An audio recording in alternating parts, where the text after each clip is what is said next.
Okay, I'd like to welcome you all to Imperial as One's Belonging series. It's an interview series exploring the BAME experience. And what we'd like to be able to do is to introduce this week's guest, which is Matthew Downer. And Matthew is an IT specialist who's worked across a variety of campuses at Imperial for the past 13 years. He's passionate about changing the negative stereotypes surrounding being Black. And so today we're going to have a nice candid conversation with Matthew to hear his story, find out find out more about his life. So, Matthew, I'm going to start off by asking you that question, which is, can you tell us a little bit about your experiences, about your early life experiences, and tell us a bit about your early life experiences and your sense of belonging, please. Okay. Do you know what? I think one of my early, or if not my earliest memory of my experience that I didn't belong when I was in primary school. And I can't remember what triggered it that day, but I remember running home to my parents, to my mum, and crying, and saying, "Mum, I want to be white. I don't want to be Black." And so that would have been, I don't know, unbeknownst to me, knowing at that young, tender age that being Black was hard. You know, I didn't know anything about being Black. I just know at that age, I didn't want to. You know? So, can you remember the incident which caused you? Do you just remember running home and saying, "I want to be white. I don't want to be Black"? Okay. So tell me about kind of like your teenage years. What things did you enjoy doing? Just give us a little bit of a background. Growing up, I enjoyed it all. I was always on the road, on my roller skates, with my brother, my cousin. We'd roller skate all up and down Leighton, Walthamstow, up to Chipfords, Hackney. We were just skaters or bikers, you know. I mean, I look at it now and I was like, how was I that fit? We'd be out from after breakfast until dark. Not after dark, because we had to be home by dark or you get beaten.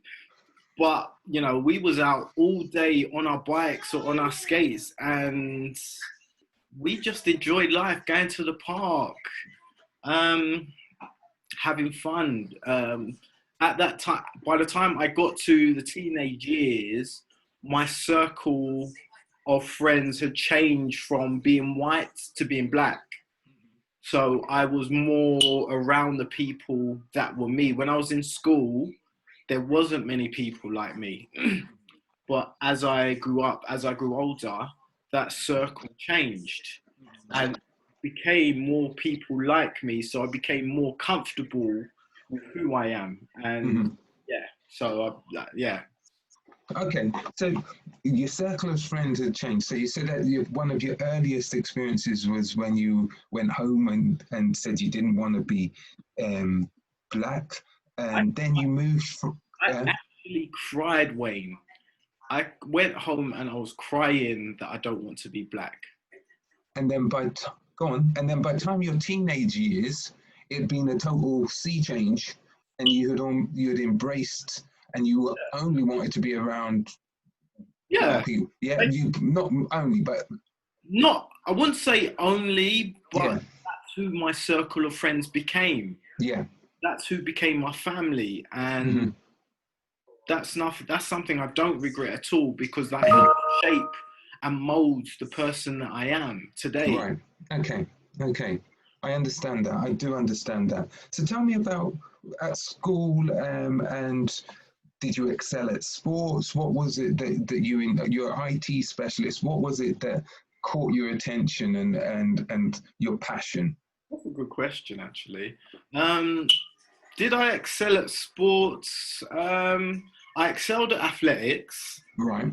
No, I was in Waltham Forest. I was the borough champion hurdler for Right. 4 years in a row.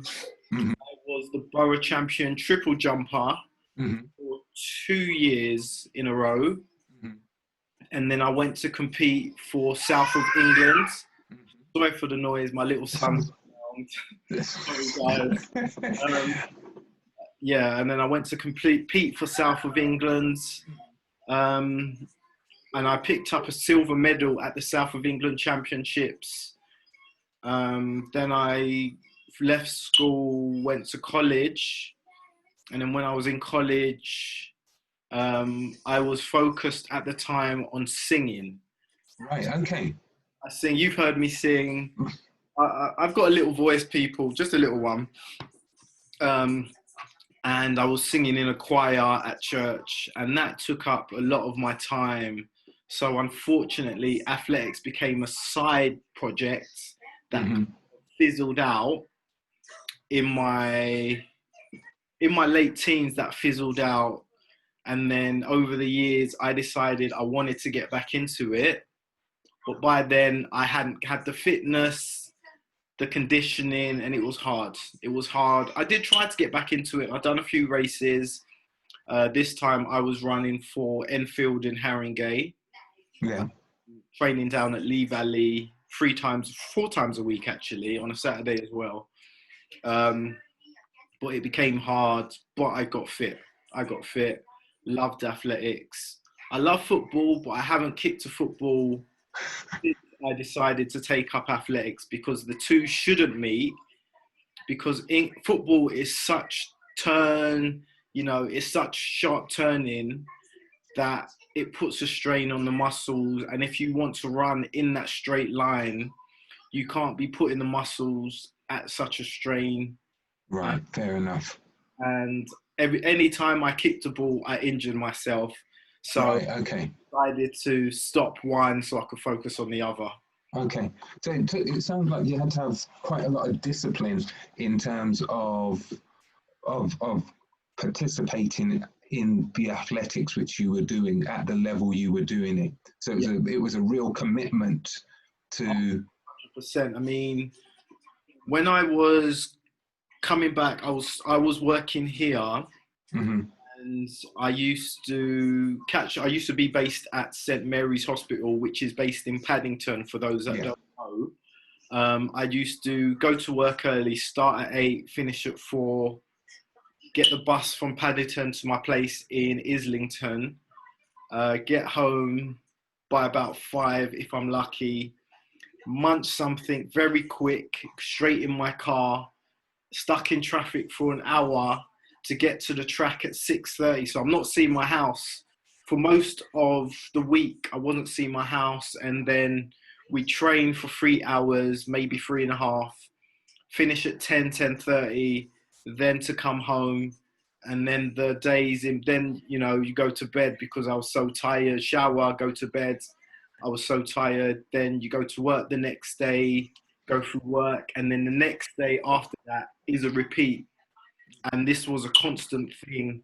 3 hours of intense training, very short stays at home, like literally 20 minutes. I had time to prep the food and eat it, to get out my house so that I can get there. So our level of discipline was, we had to be at the track 6:30 because session starts at 7. Right. We had to be at the track warmed up and ready to go by 7:15 at the latest, 7:15. So I had to do all my stretches, all my drills, make sure that I was warm and ready to go by the time my coach arrived, so that we can go straight into the session. Wow, that's dedication. That's dedication. So what happened with that? What happened to kind of like, so you were combining both work and the athletics? Were you still singing at the same time, or Singing no? is something that I'm trying to do again now, Right. Okay. but I wasn't singing at that time, no. Right. So again, singing got put to the back burner, Hmm. and athletics became my love again. Hmm. It's the two. Yeah. the only thing that stopped me is as I was like getting my level of fitness, Yeah. I was riding a motorbike and I was involved in an accident Oh, where no. where someone pulled out on me. I went over the car and I ended up tearing one of my muscles in my groin. Oh, And they didn't diagnose it straight away. I mean, when I got to the hospital, I told them I tore a muscle in my groin. Being a sports person, you get to know your body, your limbs so well. yeah. And I told them I tore a muscle. And what did they do? They sent me for an X-ray. So you're not going to see muscles. God. I told them I've torn a muscle, and they sent me for an X-ray. This is Whips Cross Hospital, people. For that, those that live in East London, I'm gonna expose it. But yeah, I tore a muscle, and so nothing was done. They sent me about my business, and so I didn't realize the extent of the tear. I let it rest for a couple of weeks, and then I tried to do some fitness stuff. After the pain subsided, I tried to do some fitness stuff, but I realized that I couldn't lift up my leg as I need to. Yeah. There was no strength in that part of my leg, so I couldn't lift it up. Mm-hmm. So I got referred to them at UCLH, and they gave me a cortisone injection, steroid injection for those that don't know, to kind of help try and stimulate the muscle, to help it to try and repair itself. Mm-hmm. And I thought it did a good job, but unfortunately, painkiller injection is just that. And that's where my dislike for medicine came in, for medication, not medicine, but medication came in, because with painkillers, all it does is mask the pain. And so the pain was masked for me, and I thought I was okay. So I started training again, until one day, training while I was running, I ended up on the floor, on the track, and my coach turned around to me and said, "Matt, you're done." He says, "You're done."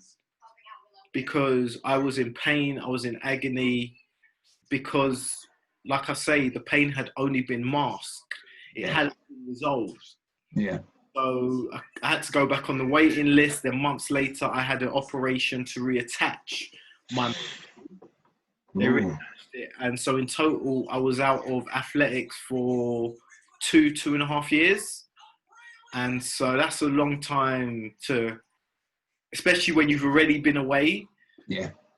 So that's a long time. So I was never able to recapture that level of fitness, that level of speed that I used to have. Yeah. So that's a struggle. How did you overcome that? Because you still had the passion for the sport. So what did you do to overcome that kind of disappointment, that challenge? Overcome it. Overcome it because I love it so much. I'm still part of the athletics community. I still speak to athletes. I still see athletes, but now I'm an athletics coach. Right. I coach young children, young kids down at Ladywell, which is in Lewisham, twice a week sometimes, which is on a Wednesday and a Saturday morning. We do sessions there, working with those sprinters, 400-meter runners. Mm-hmm. So although my passion, I'm not able to replicate it myself on the track, I'm able to replicate it. I'm able to push it through others so that they can shine, rather than my heart breaking myself. Yeah. That's a really inspirational. So although you're no longer able to participate firsthand, you're using the experiences which you've got to be able to pass that on to the next generation. I think that's excellent, that level of inspiration. So tell me, so it takes persistence and resilience basically to keep going. So tell us a bit more about your work at Imperial and your experiences that you've had here, or are there any other things that you want to Um, highlight to us? so my work at Imperial. Sorry, my son's not well today. He's not fit. Okay. My work at Imperial, you know, for the 13 years that I've been here, I've come across a lot of great people, a lot of fantastic characters, Mm-hmm. a lot of different characters, so many variations of people. I didn't think I'd be here for 13 years. Mm-hmm. You know, for those that don't know, again, today is my last day. This actually is my final act as an Imperial employee. After this, it's goodbye. It's hasta luego. Hasta luego. Yeah, it's it's fun. But I've met so many different people. Some great people, some not so great people. I'm sure I could tell you many stories. I will tell you one particular story which has stood out for me, and it was a racial story actually. So basically, the IT department, we have a email chat just for us IT staff. Sorry, our support staff. And one of the managers, no, someone put in the chat a link to one of the service desk jobs where one of the users was typing as you would speak. So he was basically saying, "You're right, bruv. Yeah, I'm cool in it. So you see, right? Blah blah blah." So he's talking like that. And it was funny. It wasn't, the email wasn't to expose the person, but it was just to have a laugh at the chat. Just, you know, a laugh at the context. And so one of the managers then decided to send a picture of Rasta Mouse. Do people know what Rasta Mouse is? Do you know what Rasta Mouse is, Wayne? Yeah, I know what Rasta Mouse is. Rasta Mouse, yeah. Of Rasta Mouse and said we were all thinking it. Mm. Yeah. Mm. Now, as a black person, you get the connotation straight away. You get what he's saying straight away. And so what I did is I emailed him directly, also emailed a couple of my other black colleagues and said, "Are you seeing this? Am I seeing this wrong? Am I misinterpreting this wrong?" And they said, "No, you're misinterpreting it exactly as it is." Mm-hmm. So I emailed him directly and said, blah, blah, blah. I'm not going to say his name, although I should. Because you don't need to, right?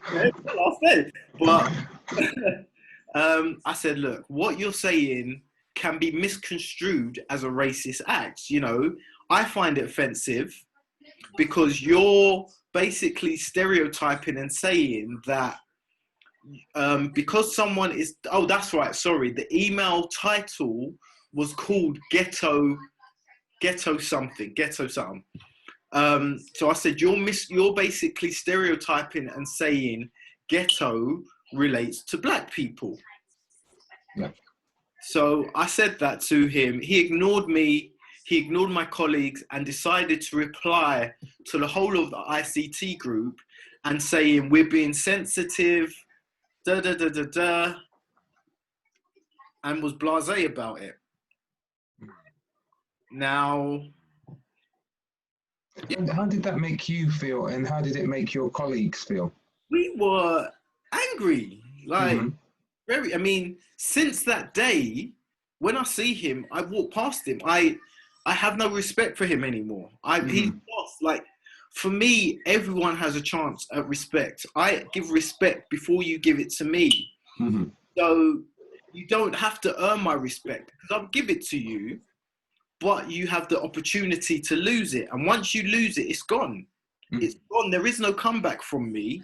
And he lost that. So I've walked straight past him all the time, and I don't say boo to him. Because, you know, I went to his manager, told him what happened, and then he replied with an email, which, let me see, I don't know if I've deleted it. Online archives. If you find it, then that's great. But I'm not going to show you it to you. I'm just going to. no. It says. Mm-hmm. No, I think I've deleted it. Yeah, basically, he came with this blase email. Mm-hmm. Just basically says middle finger to you, a middle finger up yours kind of thing. But it was done in a way that it may seem like he's apologized, Mm-hmm. but he didn't. It wasn't an apology that I could accept. Yeah. So that could be quite, in terms of your feeling of a sense of belonging. Did that affect, because that's just one individual, did that affect how you worked or anything like that? What was the impact of that on you and your colleagues? That probably drove me more to be more black orientated. Mm-hmm.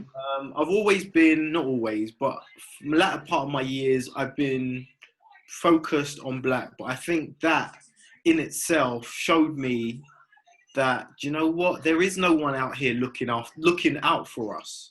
Mm-hmm. No one looking for us. So we need to do it for ourselves. So I become more black focused, more black orientated, because, you know, people will look at that email and say, oh, but he's apologized. No, he hasn't.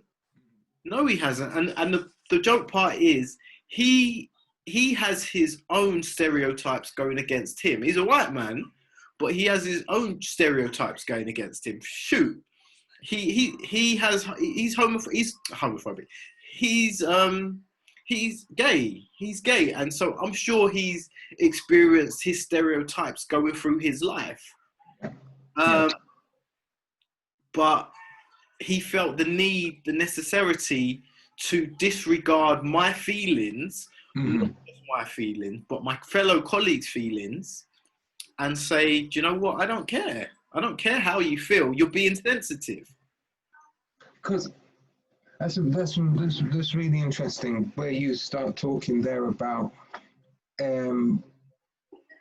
different characteristics, okay, and what we would class as a protected characteristic of being black.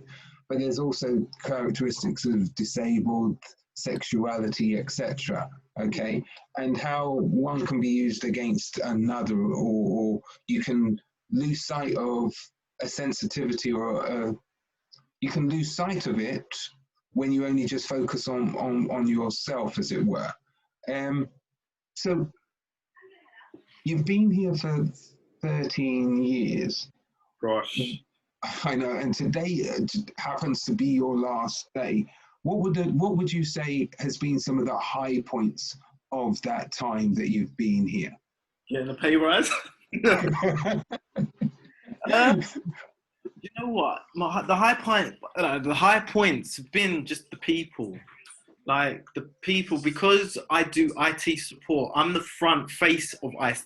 I'm the face of IT because I go out, I see customers, I see people every day. I go to their offices, you know. I'm the one that helps them when they are struggling with their PC problems. And it's the people, like, you get to build up some great relationships. You become an uncle, or you become someone looking for counseling unintentionally. You know, it's not the intention when you go there to see them, but you get talking and you hear some amazing stories, you hear some sad stories. And you sometimes unburden yourself, again, unintentionally, upon people, but you get to build up these beautiful, beautiful relationships that get you through your day, get you through your week. So yeah, that would be my highlight. I mean, I wouldn't say my experience here has been bad, but my experience here has died out. It died out years ago. And the only reason I have stayed this long is because, unfortunately, I got hit with a condition that prevented me from taking another opportunity, which I had about 2 years ago.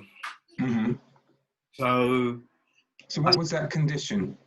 So the doctors have unofficially said I have MS, multiple sclerosis.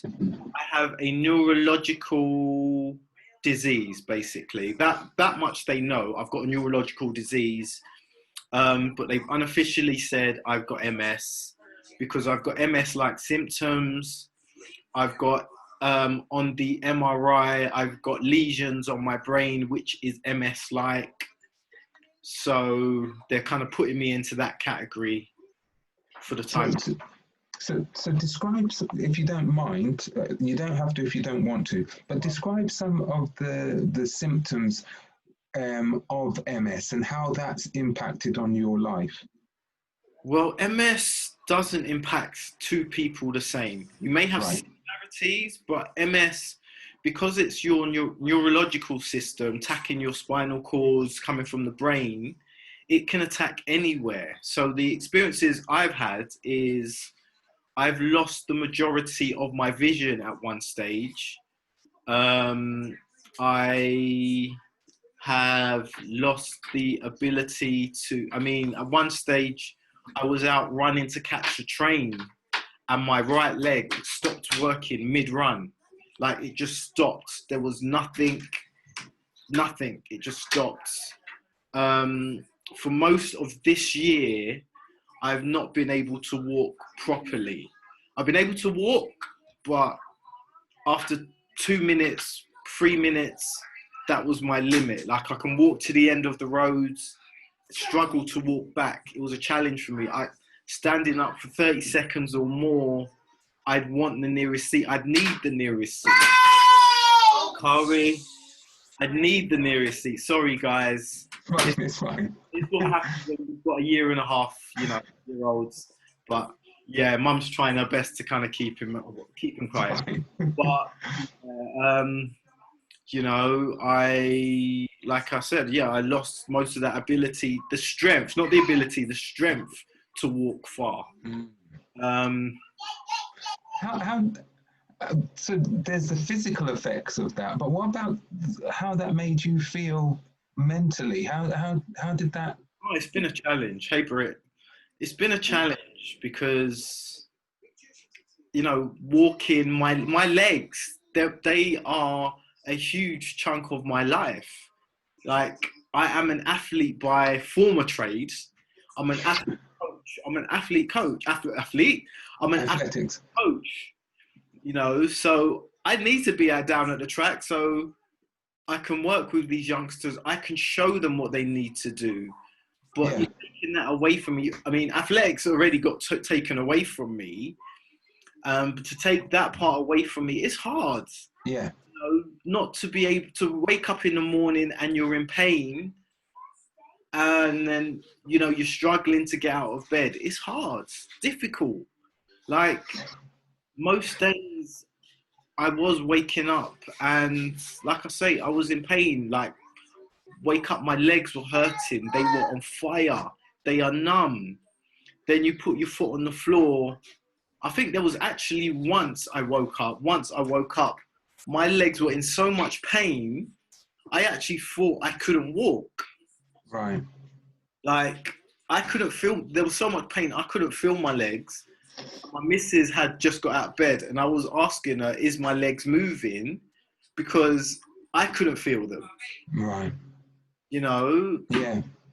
So because that's such from your athletic build, your athletic training, the way you were describing as a child, how you would be out all day, so you had energy to burn, and then you've come to a position now where some of those basic fundamental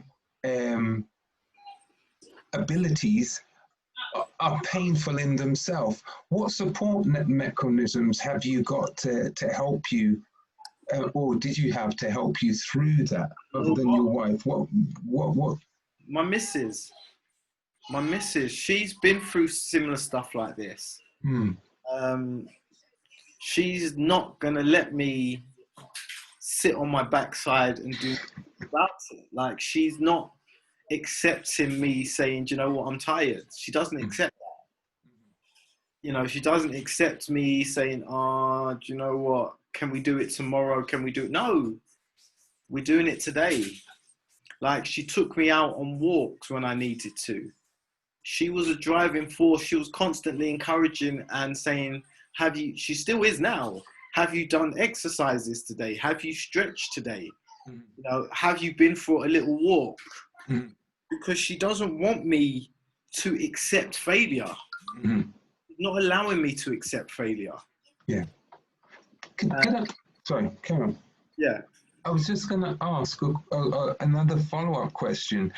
As a black man with MS, because how prevalent is MS within the black community, and are there support networks related to that, or where could you turn to other than your wife, your partner, in order to? It isn't something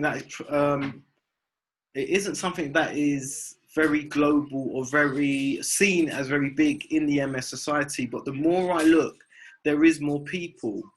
My friend Mina, she's in this chat. She's on this call. She's listening in. She introduced me to her cousin, who has started a black MS society in South London. Unfortunately, things happened, and I was asked to leave. I don't because I'm not diagnosed, and it would be unfair that if later I'm not an MS person, that I'm part of this group. I have been part of this group for so long, and other people are going to maybe feel away. But there's a support group. So if there is anyone listening today that does have MS, they can get in touch with me, and I'm happy to introduce them to the group. I met a young lady the other day. She got put through to me, and I introduced her to the group, even though I told her what happened. And I said, I could be selfish and keep you all for myself, but I said that wouldn't be fair for me to do to you, because you came to me looking for support.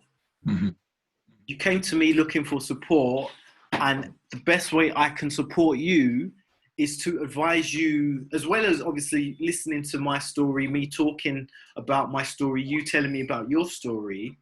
But the best way for me to support you is to put you in the hands of other people that have been through it as well. Yeah. So there's that. I mean, during this lockdown as well, I did online Zoom concerts. Yeah, I went to one of them, yeah. Yeah, I done 3 online Zoom concerts, which were pretty successful, I think. Yeah, the one I went to was excellent. Definitely. I think there was over 50 people on the Zoom call, the first one. It dwindled down after that.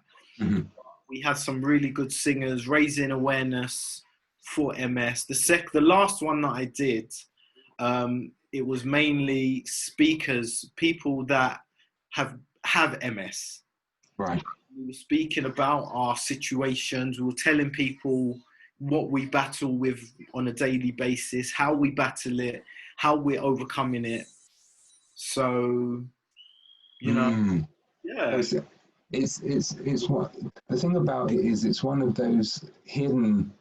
Being black, you look on somebody and you can see that they're black, right? But with something like MS, unless you had told most of us on this call that there's no way of us knowing. So it's like something which is not non-disclosable, but it's something which is hidden unless you can definitely see some symptoms. And so it can go undetected, unspoken about, unthought of. But people still are living with those different conditions. I'm just wary of the time, and I'm just wondering if anyone else wanted to ask any questions. I've still got a fair few questions which I would like to ask, but if there is anyone who would like to ask some questions, I'm going to just open the floor for a few minutes. And if you want to raise your hands to ask Matthew some questions, then I'm going to give you that opportunity now. Otherwise, I've still got some questions to ask. You can just say your goodbyes. For those that are Imperial, You could just say goodbye. Mhm. You know, this is my last day. How, let me ask the question then while people are thinking of their questions. How does that make you feel about this? It seems really ironic that we're doing an interview with you about belonging on your last day at Imperial. And it wasn't planned that way, people. It just kind of like happened. But how does that make you feel? Do you know what? Optimistic. Um, Mhm, because it's not like I'm leaving and saying, okay, I'm just going to sit on my backside. mhm, I mean, maybe for the next month or couple of weeks, I might do. mhm. But I've got a lot of plans that are starting to come in action. I'm, you know, starting a business, buying a property. Mhm. There's things that are coming into fruition that a couple of months ago I didn't even think about. I didn't even think about them. Um, Mhm. my mind, my focus wasn't on me. You know, it was taken up by Imperial.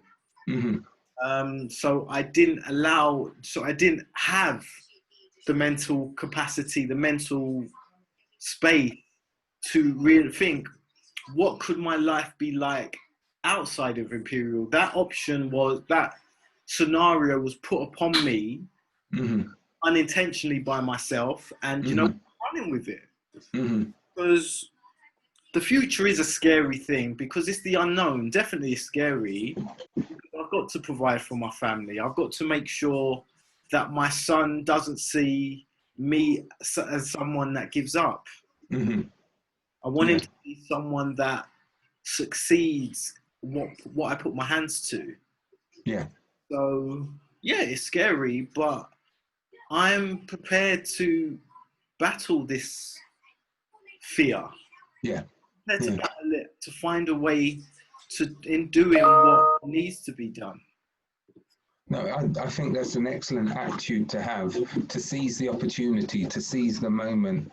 I can see Dawn has already wished you good luck with your new ventures, Thank you.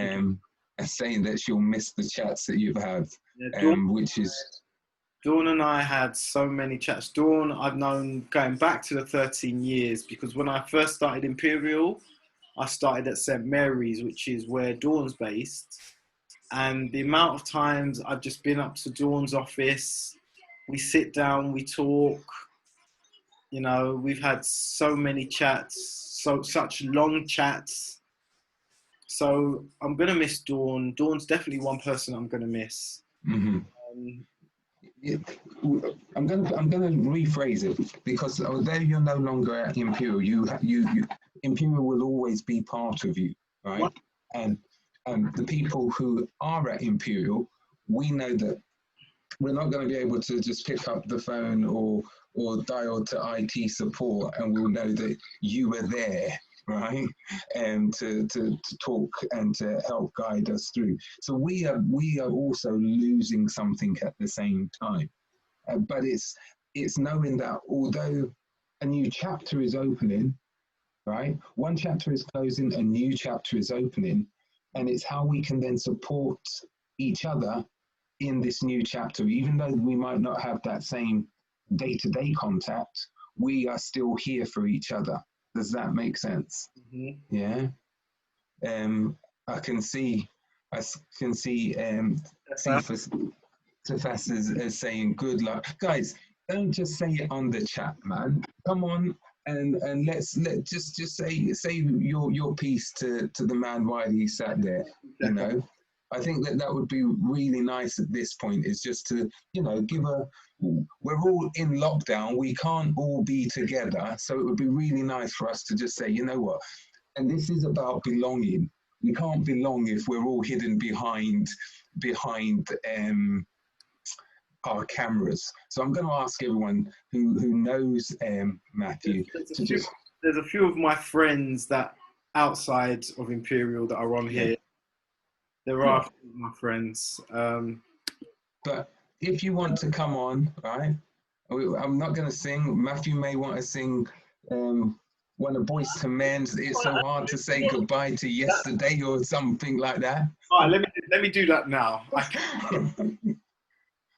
It's so hard to say goodbye to what we had.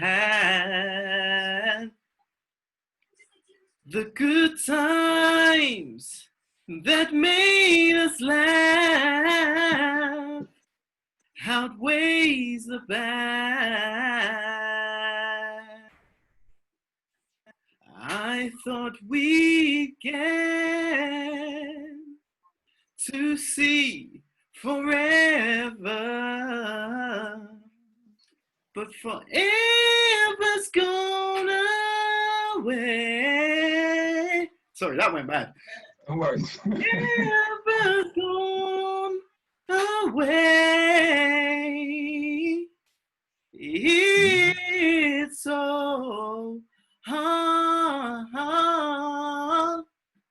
to say goodbye to yesterday. Amen. Well, steady on, man. Steady on now.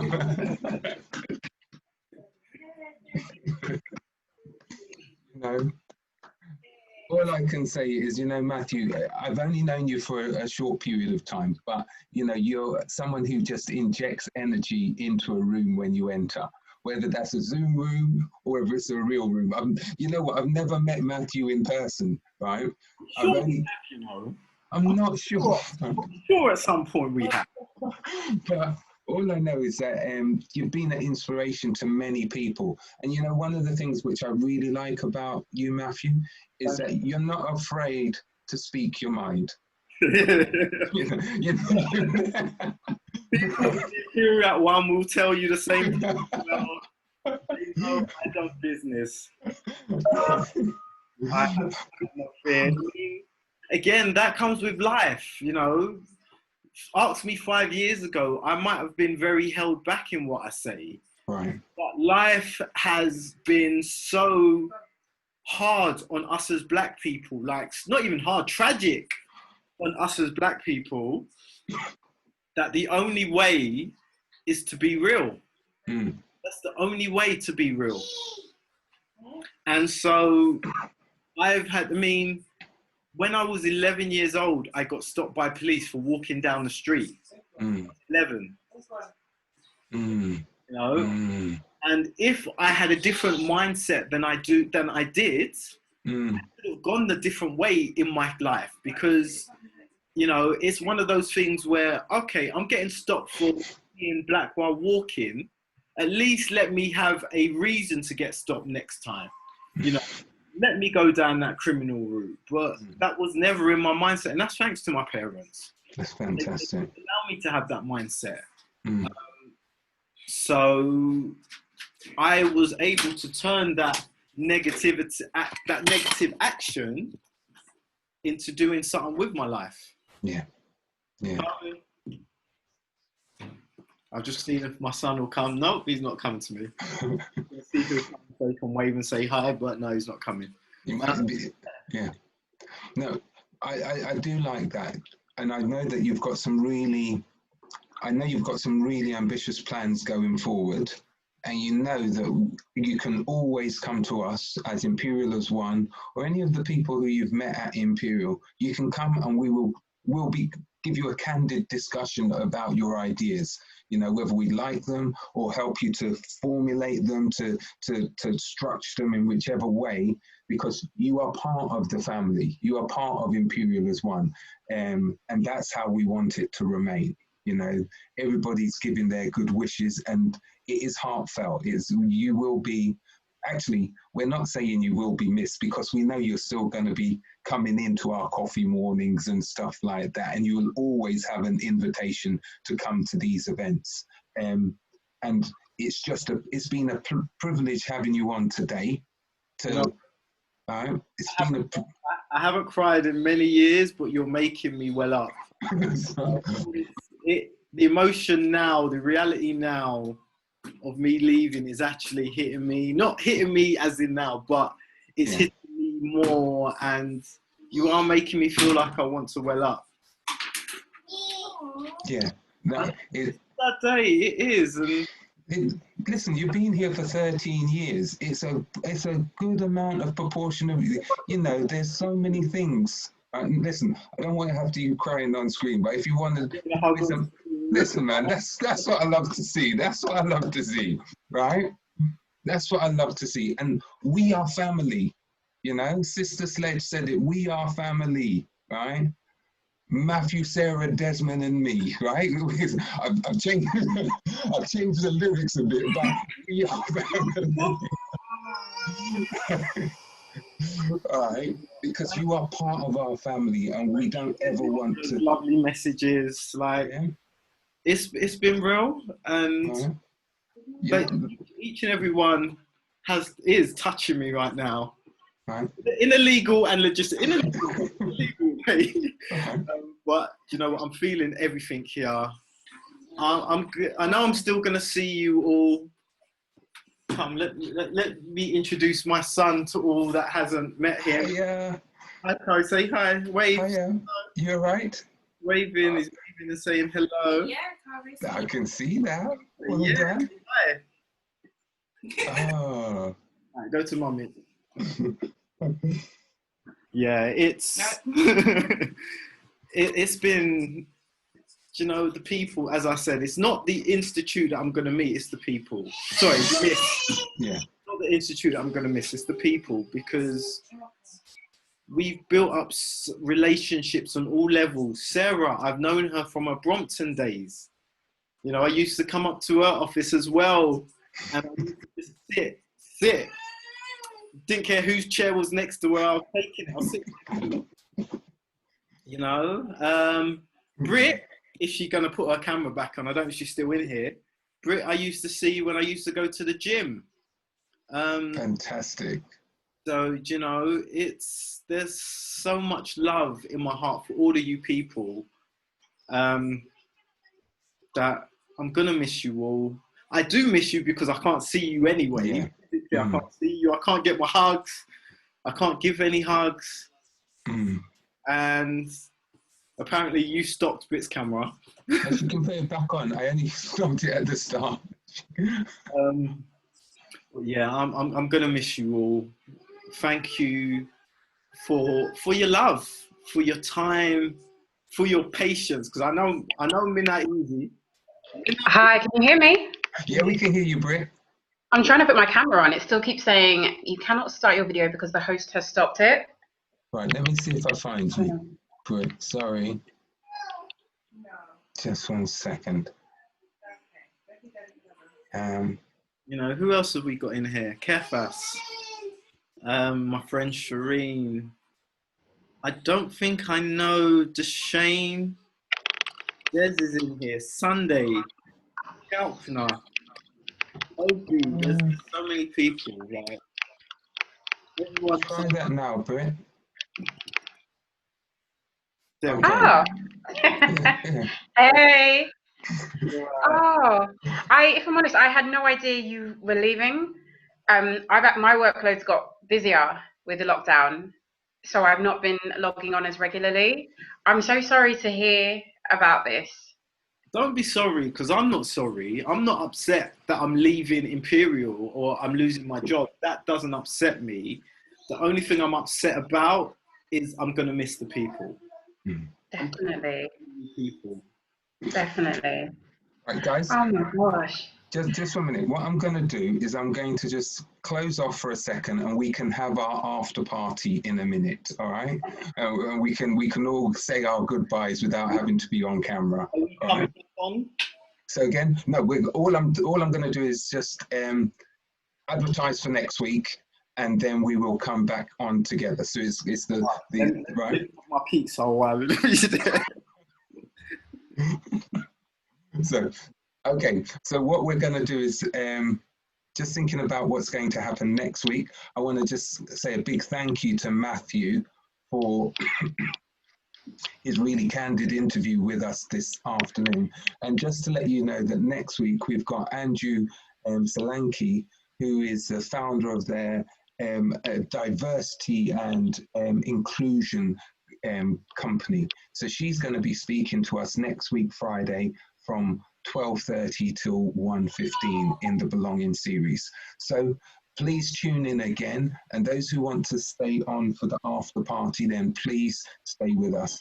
Just to let you know as well that all of the interviews which we have done so far are available on our YouTube channel. So if you want to see any of the interviews so far, or if you've got recommendations and you want to get in contact, please email Imperial as one and we can see who we can get on.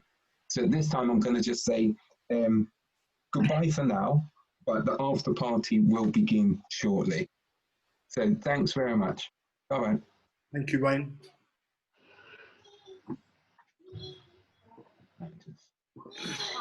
Don't forget to stop recording. Yeah, that's what I'm trying to do.